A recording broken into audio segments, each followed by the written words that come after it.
Welcome to our YouTube channel Veer story. अगर आपको जल्दी से नेक्स्ट एपिसोड चाहिए तो वीडियो को अभी लाइक करो। 205 ब्लडी विच। अब अवनी की नींद भी खुल चुकी थी। वह उठी और सीधे वॉशरूम की तरफ चली थी। लगभग 15 मिनट बाद अवनी जब वॉशरूम से बाहर आई तो उसने देखा रूम में मानिक कहीं पर भी नहीं है, ना ही वह चेंजिंग रूम में था। ये देख अवनी ने अपनी गर्दन ना में हिलाई, फिर येलो कलर का सूट पहन नीचे चली गई। नीचे आकर अवनी की नजर मानिक भर गई जो किचन में कुछ बना रहा था। मानिक को देखते ही अवनी के होठों पर मुस्कुराहट आ गई। अवनी मानिक के पास कोई और उसने पीछे से मानिक को हक करते हुए कहा, गुड मॉर्निंग पतिदेव, तुम यहाँ क्या कर रही हो गई तुम्हारी अपने दोस्त से बात? अगर बाकी है तो और भी कर सकती हो। मानिक ने बिना किसी एक्सप्रेशंस के कहा। मानिक की बात सुन अवनी मुस्कुरा दी। मानिक की बात सुनते ही अवनी समझ गई मानिक ने खुद उससे गुस्सा है। ये देखकर अवनी ने मानिक के ठीक सामने खड़े होते हुए कहा, क्या मेरे खड़ूस पतिदेव को जेलेसी हो रही है? अवनी की बात सुनकर मानिक ने अवनी को कमर से पकड़ खुद से सताते हुए कहा, मुझे उस जैसे लपपू से जेलेसी क्यों होगी? मुझे पता है वह किसी भी लड़की को नहीं बता सकता, तुम्हें तो बिल्कुल भी नहीं। ये कहते हुए मानिक ने अवनी को छोड़ा और फिर ब्रेकफास्ट लेकर किचन से बाहर चला गया। मानिक की बात सुनकर अवनी हंसने लगी। मानिक का वीर को लपपू कहना अगर वीर ने सुन लिया तो वह जरूर मानिक से एक लंबी बहस करने वाला था और उन दोनों के बीच में झगड़ा भी हो जाता था। अवनी भी मानिक के पीछे पीछे किचन से बाहर गई। उसने देखा मानिक वही चेयर पर बैठा उसका इंतजार कर रहा था। मानिक ने लंच करना स्टार्ट नहीं किया था। ये देख अवनी मानिक के पास गई। उसने मानिक के चेहरे को अपने हाथों में थामा और फिर थोड़ा नीचे झुक अपने होठों को मानिक के होठों पर रख उसे किस कर लिया। अवनी ने मानिक को एक लाइट किस की थी। गुड मॉर्निंग पतिदेव, अवनी ने मुस्कुराते हुए कहा, फिर मानिक की लैप पर बैठ गई। अवनी ने मानिक की तरफ देखकर कहा, क्या अभी मुझे अपने हाथों से खाना नहीं खिलाने वाले? अवनी की बात सुनकर मानिक ने स्पून में सूप लेकर अवनी के मुंह की तरफ बढ़ा दिया। मानिक की नाराजगी तुरंत खत्म हो चुकी थी। ये देखकर अवनी भी खुश हो गई। आगे से अगर ऐसा हुआ तो तुम्हारे गले से आवाज आनी बंद ना हो जाए तब तक तुम्हें पनिशमेंट दूंगा बीवी। मानिक ने अवनी की आंखों में देखते हुए कहा। मानिक की बात सुन अवनी ने अपनी गर्दन हाँ में हिलाई।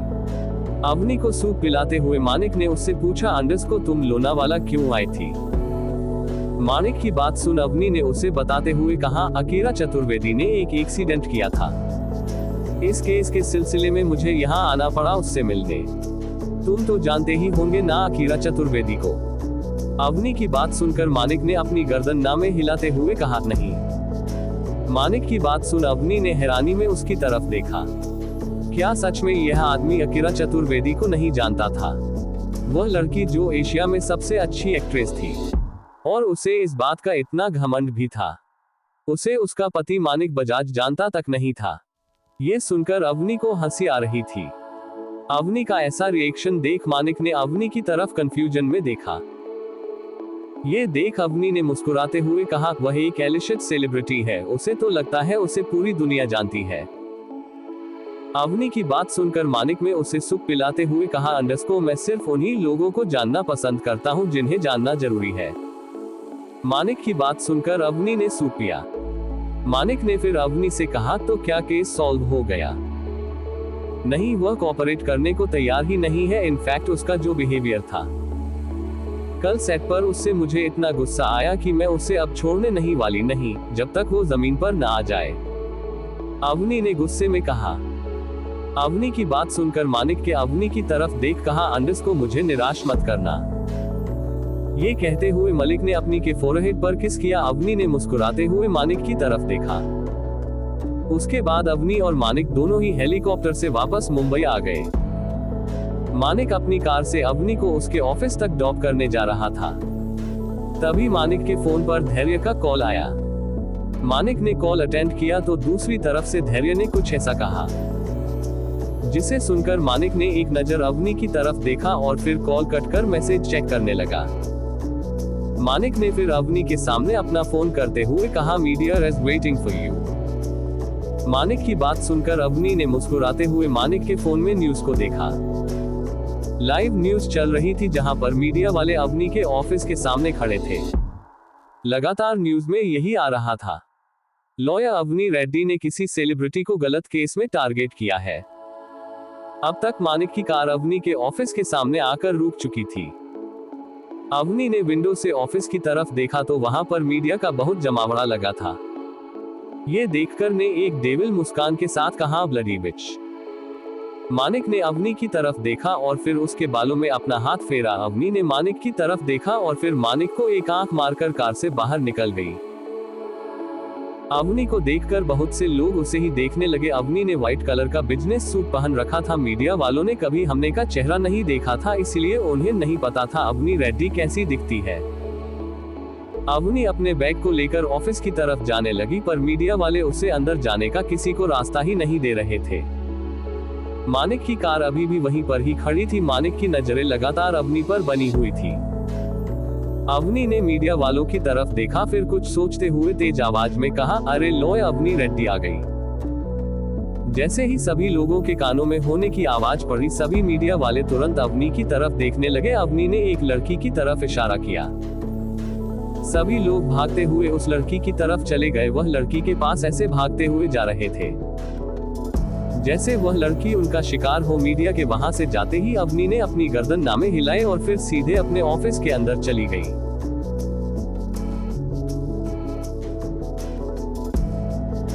अंदर जाकर अवनी ने देखा अनिकेत इधर उधर घूमते हुए लगातार अपने नाखून जब आए जा रहा है। अनिकेत को इस तरह देखकर अवनी ने उसके पास जाकर कहा, क्या हुआ, तुम ऐसे क्यों घूम रही हो, जैसे तुम्हारी पत्नी तुम्हें धोखा देकर भाग गई हो? अगर ऐसा है तो मुझे बता दो, मैं उसे पर कैसे कर दूंगी। आने की बात सुनकर अनिकेत ने अपनी की तरफ देखा और फिर हैरानी में कहा, तुम ऐसी सिचुएशन में भी चल कैसे रह सकती हो? बाहर दुनिया भर की मीडिया ऑफिस के बाहर खड़ी तुम्हारा इंतजार कर रही है। अनिकेत की बात सुनकर अवनी ने ऑफिस स्टाफ की तरफ देखा जो वहां पर बैठे उन्हें ही देख रहे थे। अब नहीं मुस्कुराते हुए अपना बैग निकेत के देते हुए कहा, ये तो अच्छी बात है, अब हम सब फेमस हो जाएंगे एक सेलिब्रिटी की तरह। ये कहते हुए अवनी ने एक आंख मेरी और फिर सीधे अपने केबिन की तरफ जाने लगी। अपनी कोई इस तरह जाते देखकर अनिकेत ने खुद से ही कहा, एक दिन ये लड़की मुझे मार कर ही मानेगी।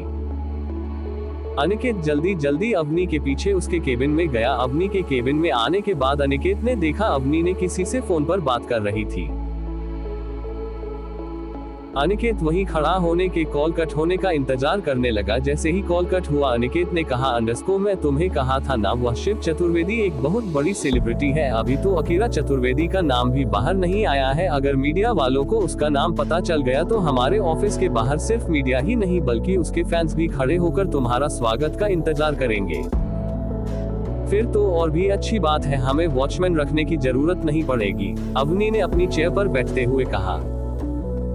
अवनी की बात सुनकर अनिकेत ने टेबल पर पड़े पानी की गिलास को उठा, उसे एक सांस में गटकते हुए कहा, तुम बिल्कुल पागल हो गई हो। कल तुम लोनावाला गई थी, क्या हुआ, क्या तुम्हारी अकीरा से बात हुई? हर हर महादेव।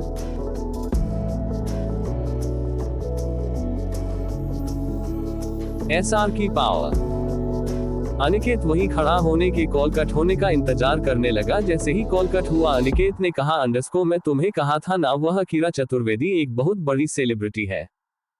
अभी तो अकीरा चतुर्वेदी का नाम भी बाहर नहीं आया है। अगर मीडिया वालों को उसका नाम पता चल गया तो हमारे ऑफिस के बाहर सिर्फ मीडिया ही नहीं बल्कि उसके फैंस भी खड़े होकर तुम्हारा स्वागत का इंतजार करेंगे। फिर तो और भी अच्छी बात है, हमें वॉचमैन रखने की जरूरत नहीं पड़ेगी, अवनी ने अपनी चेयर पर बैठते हुए कहा। अवनी की बात सुनकर अनिकेत ने टेबल पर पड़े पानी की गिलास को उठा, उसे एक सांस में गटकते हुए कहा, तुम बिल्कुल पागल हो गई हो। कल तुम लोनावाला गई थी, क्या हुआ, क्या तुम्हारी अकीरा से बात हुई? हाँ हुई थी बात, पर वह कोऑपरेट करने के लिए बिल्कुल भी तैयार नहीं है, अवनी ने कहा। अवनी की बात सुनकर अनिकेत ने उसकी तरफ देखकर कहा, तो अब तुम क्या करने वाली हो? ये सुनकर अवनी के होठों पर एक शैतानी मुस्कुराहट आ गई। उसने अनिकेत की तरफ देखकर कहा, यह मीडिया को इंफॉर्मेशन देकर गेम अकीरा चतुर्वेदी ने स्टार्ट किया है, इसे खत्म मैं करूंगी, वह भी अपनी स्टाइल में। ये कहते हुए अवनी के होठों से मुस्कान जा ही नहीं रही थी। वही अनिकेत अवनी की वह मुस्कान देखकर काफी ज्यादा डर रहा था। क्योंकि उसे अच्छे से पता था अवनी की इस मुस्कान के पीछे कितने लोगों की बर्बादी छिपी थी। ये सिर्फ अवनी ही जानती थी। अवनी चाहे कितनी भी सिंपल लोगों को क्यों ना लगे, पर अवनी कैसी इंसान थी यह सिर्फ कुछ लोग ही जानते थे। यह अनिकेत भी काफी अच्छे तरीके से जानता था। तुम क्या करने वाली हो? मीडिया बाहर ही खड़ी होगी, अनिकेत ने कहा। अनिकेत की बात सुनकर अवनी ने अपना लैपटॉप खोला और फिर मुस्कुराते हुए कहा, वह मीडिया है, उन्हें बस एक नई गॉसिप दो, वह तुरंत यहाँ से भाग जाएगी। ये कहते हुए अवनी ने अपना फोन निकाला और किसी को कॉल करने लगी। अनिकेत कंफ्यूज था, आखिर में अवनी क्या करने वाली है। अवनी ने कॉल पर मौजूद दूसरे आदमी से कहा, मैंने इंफॉर्मेशन आपको ईमेल कर दी है, जल्द से जल्द न्यूज बाहर आनी चाहिए। आपको तो पता है ना ये कितना बड़ा घोटाला है, इससे अगर आपका चैनल सबसे टेलीकास्ट करेगा तो रातों रात आपके टीआरपी कितनी ज्यादा बढ़ जाएगी। अनी फोन पर बात कर रही थी, वही अनिकेत कंफ्यूजन में खड़ा यही सोच रहा था। अवनी किस स्कैंडल की बात कर रही थी? जैसे ही कॉल कट हुआ अनिकेत ने अवनी से पूछा, ये तुम किस घोटाले की बात कर रही हो? अवनी ने केबिन में मौजूद एलईडी को ऑन करते हुए कहा, 5 मिनट फिर तुम्हें पता चल जाएगा मैं कौन से स्कैंडल की बात कर रही हूँ। अनिकेत को ये सस्पेंस खाए जा रहा था, वह वही खड़ा टीवी को बेसब्री से देखने लगा। एसआर अपने विला में बैठकर कॉफी पी रहा था, तभी उसके असिस्टेंट ने उसे जो भी अवनी के ऑफिस के बाहर हो रहा था और न्यूज के बारे में बताया। एसआर ने जब ये सुना उसके होठों पर मुस्कुराहट आ गई। ये देखकर उसके असिस्टेंट न्यूज से कहा, क्या हमें उनकी मदद करनी चाहिए? असिस्टेंट की बात सुनकर एसआर ने अपनी गर्दन नामे हिलाते हुए कहा, उसे किसी की मदद की जरूरत नहीं, वह खुद ही काफी है ऐसी सौ अकीरा चतुर्वेदी से लड़ने के लिए। एसआर का असिस्टेंट फिर चुपचाप वहां खड़ा हो गया, वह बिना ऑर्डर आए कुछ भी नहीं कर सकता था। वह भी अब देखना चाहता था कि अवनी करती क्या है। एसआर के असिस्टेंट में एक बार फिर कहा, सर हमें इंफॉर्मेशन मिली है, कोई आपके बारे में पता करने की कोशिश कर रहा है, और जब हमने चेक करवाया तो वह बजाज कॉरपोरेशन थे। अपने असिस्टेंट की बात सुनकर एसआर के चेहरे पर एक टेढ़ी मुस्कान आ गई। दूसरी तरफ बजाज कॉरपोरेशन के टॉप फ्लोर पर मानिक अपने केबिन में बैठा था और धैर्य उसके सामने खड़ा था। सर एसआर हमें इंफॉर्मेशन मिल गई है, एसआर हॉलीवुड का बहुत बड़ा सेलिब्रिटी है, वह लंदन से है, वह इंटरनेशनली वह बहुत ज्यादा फेमस है और बहुत सी लड़कियों का क्रश भी, उसके फैंस उसके लिए बहुत ज्यादा लॉयल है और उसके लिए कुछ भी करने को तैयार रहते हैं। एसआर के फैंस के ग्रुप को एक नाम भी है जिन्हें स्टार कहा जाता है। मानिक चुपचाप वहां बैठा धैर्य की बातें सुन रहा था। धैर्य ने 1 मिनट का पोज लेकर उसने आगे बोलना शुरू किया, सर एसआर के बारे में कुछ तो मिस्टीरियस है। हमने जब ठीक से अपने सीक्रेट बॉडीगार्ड्स का से पता करने को कहा तो हमें पता चला ऐसे बहुत से बड़े डायरेक्टर्स और एक्ट्रेस हैं जिनका फ्यूचर एसआर ने खत्म कर दिया है।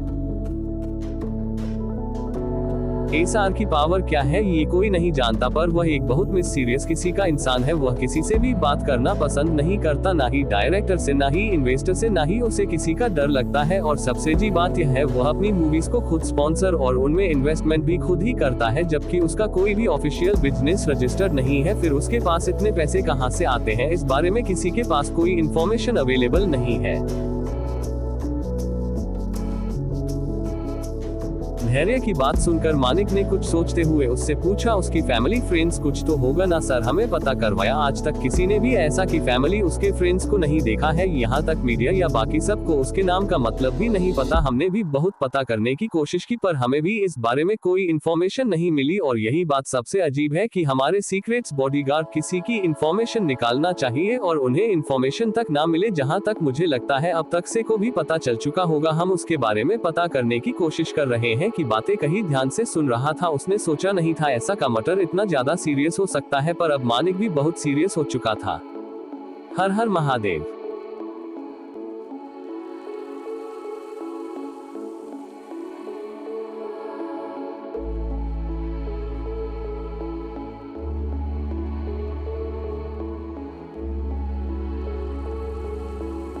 चे 207 एसआर कौन हो तुम? धैर्य की बात सुनकर मानिक ने कुछ सोचते हुए उससे पूछा, उसकी फैमिली फ्रेंड्स कुछ तो होगा।